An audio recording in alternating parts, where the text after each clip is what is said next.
We are Onyx Imaging. We are the highest rated and most reviewed printer service center in Oklahoma.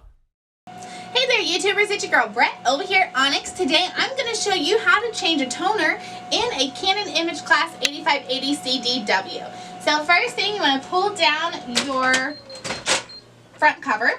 Go ahead and press on this blue tab and pull your toners out. They are color coded. So your first one is going to be black. You go ahead and just pull that out. Make sure not to touch any of the inks, rollers, or anything like that because you don't want to get fingerprints on it. It could cause quality issues. So you're going to take your old toner, set it to the side, get your new toner out of the box, and then you just want to go ahead and insert that bad boy in there.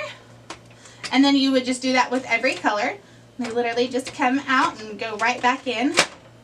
Then you push that in. Once it clicks, you know it's in there the right way. Shut your front cover. Once it clicks, it's on. Then your printer should then initialize. If you're seeing any issues or you're having... I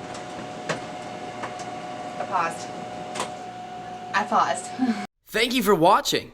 If you're interested in how you can receive free labor on all of your service calls, as well as how to qualify for free printer upgrades, contact us today. We are here for all of your printer and office supply needs.